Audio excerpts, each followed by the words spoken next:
നമസ്കാരം. വേദാംഗ ജ്യോതിഷത്തിലെ അമൂല്യമായ അറിവുകളും ആധ്യാത്മിക ജ്ഞാന ഉപദേശങ്ങളും പകർന്നു തരുന്ന പ്രശാന്തം ആസ്ട്രോ ചാനലിലേക്ക് ഏവർക്കും സ്വാഗതം.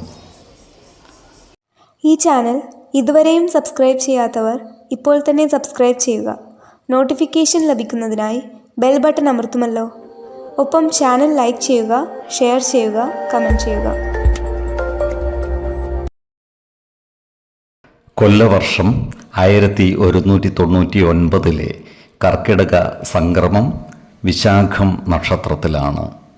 കർക്കിടകം 1-ാം തീയതിയിലെ ഗ്രഹനില അനുസരിച്ച് എടവം രാശിയിൽ സർവേശ്വരകാരകനായ വ്യാഴവും കുജനും, മിഥുനത്തിൽ ആദിത്യനും, കർക്കിടകം രാശിയിൽ ബുധനും ശുക്രനും, കന്നിയിൽ കേതുവും, തുലാം രാശിയിൽ ചന്ദ്രനും ഗുളികനും, കുംഭത്തിൽ ശനിയും, മീനം രാശിയിൽ രാഹുവും സ്ഥിതി ചെയ്യുന്നു.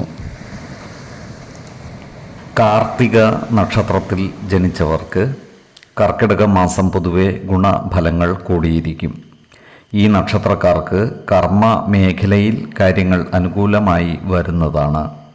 പ്രത്യേകിച്ചും നിർമ്മാണ തൊഴിലാളികൾക്ക് വരുമാന വർധനവ് ഉണ്ടാകുന്നതാണ്.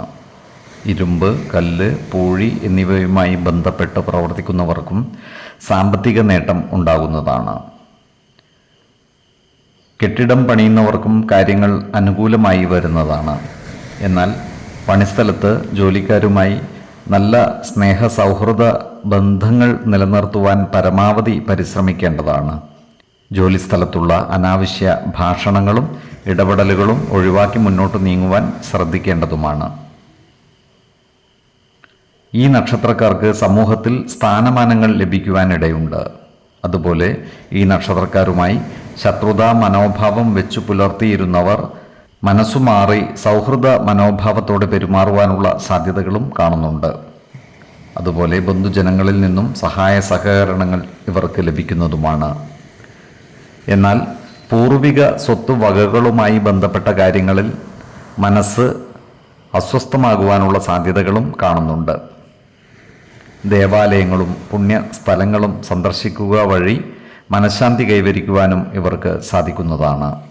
ഏതു കാര്യത്തിലും ഇവർ തങ്ങളുടെ പ്രതാപം കാണിക്കുകയും മറ്റുള്ളവരുടെ സ്നേഹാദരവിന് പാത്രമാകുകയും ചെയ്യും.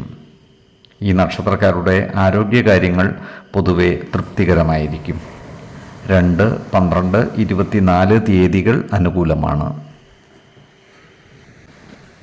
ഈ നക്ഷത്രക്കാർ ജനിച്ച സമയത്തെ അടിസ്ഥാനമാക്കിയുള്ള ജാതകത്തിലെ ലഗ്ന രാശിയുടെയും ലഗ്ന അധിപന്റെയും സ്ഥിതിയും ശുഭ പാപ ഭാവങ്ങളുടെ സ്ഥിതിയും ഓരോ രാശിയിലെയും ഗ്രഹങ്ങളുടെ സ്ഥിതിയും അനുസരിച്ച് ഇവരുടെ പൊതുഫലത്തിൽ ഏറ്റക്കുറച്ചിലുകൾ ഉണ്ടാകുവാനിടയുണ്ട്.